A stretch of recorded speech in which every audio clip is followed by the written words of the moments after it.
देश के पीएम नरेंद्र मोदी की राह पर चलने वाले असम के मुख्यमंत्री हेमंत बिस्वा शर्मा किस तरह का कमाल का काम कर रहे हैं। देखिए, 3000 बीघा जमीन, जी हां, बिल्कुल सही सुना आपने, 3000 बीघा जमीन यानी पूरा का पूरा जिला उन्होंने दे दिया अपने कॉरपोरेट दोस्त को कि जाओ तुम सीमेंट कंपनी बनाओ। और वहीं दूसरी तरफ स्वतंत्र और निष्पक्ष पत्रकारों के पीछे अपनी पुलिस को दौड़ा रखा है। एफआईआर दर एफआईआर हो रही है। दिल पर हाथ रख के कहिए कि आपके हिसाब से यह क्या है, मनमानी है, मनमर्जी है या फिर तानाशाही है। नमस्कार दोस्तों, मैं आपकी दोस्त भाषा, आप देख रहे हैं बेबाक भाषा पे दो टूक कार्यक्रम। आज चर्चा हेमंत बिस्वा शर्मा की। असम के मुख्यमंत्री हेमंत बिस्वा शर्मा जो अक्सर ही या यूं कहें कि कुख्यात ही हैं नफरती भाषण देने के लिए, लेकिन आज उनका दूसरा चेहरा मैं आपके सामने उजागर करती हूं।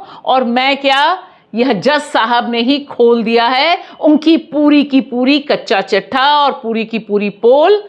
किस तरह से हेमंत बिस्वा शर्मा ने 3000 बीघा जमीन एक सीमेंट कंपनी को दी और उस पे तुर्रा ये कि यह बैरन लैंड है, आदिवासी इलाके में 3000 बीघा जमीन देने वाले हेमंत बिस्वा शर्मा और उनकी सरकार क्या क्लास कर रही है और किस तरह से जज साहब को बोलना पड़ रहा है। ये क्या तमाशा चला रखा है, व्हाट अ जोक। क्या हो रहा है इस मुल्क में, हमारे राज्य में? क्या हमें पता नहीं है कि कौन से जिले को तुम गिफ्ट कर रहे हो? और अंत में जज साहब यह भी कमेंट करते हैं कि जरूर यह कंपनी बहुत पावरफुल होगी, तभी तो 3000 बीघा जमीन इसे मिल गई है। सामने खड़ी हैं उनके लिए बैटिंग करती हुई वकील साहिबा। Item 7. What company? Mahabal Cement. Cement. Cement company. For open You have been cement. granted an area of land. Yes, a What lot, is- 3,000 bighas. 3,000 bighas. Yes, Your Lordship. The entire not NC district. Lordship, I don't know the extent of the entire. What is going on? No, Lordship. it's- 3,000 bighas allotted to a private company. Yes, Your Lordship, for establishing, there is a mine. We know, madam. We know about something about NC. It's barren land and it's, We know how barren is NC is. Lordship, 3,000 bighas. the What kind of council- decision is this? Lordship, I'll show you the, They will have a mine over there. Yes. For the limestone. Mr. Sharma, 3,000 bighas. Is this some kind of joke or what? no, Lordship, we need it. It's because of, Your need is not the issue, madam. Public interest is the issue. और वहीं देखिए दूसरी तरफ wire के पीछे किस तरह से असम की पुलिस पड़ी हुई है। 2 महीने में किस तरह से एफआईआर हो रही है, 2 एफआईआर हो रही है। और ठीक उस समय हो रही है जब एक एफआईआर पर सुप्रीम कोर्ट से राहत मिलती है, तुरंत ही दूसरी एफआईआर होती है जिसका तगड़ा विरोध चल रहा है। और यहां पर बहुत ध्यान से देखने की जरूरत है कि आखिरकार वायर को क्यों निशाने पर हेमंत बिस्वा शर्मा और उनकी पुलिस ले रही है। जिस तरह से सिद्धार्थ वरदराजन और करण थापर जो शो करते हैं वायर में, उनके खिलाफ एफआईआर हुई है और कहा है कि इस तारीख तक यानी अगस्त के अंत तक उन्हें उपस्थित होना होगा, वरना उनके खिलाफ कार्रवाई होगी। संकेत बहुत साफ है।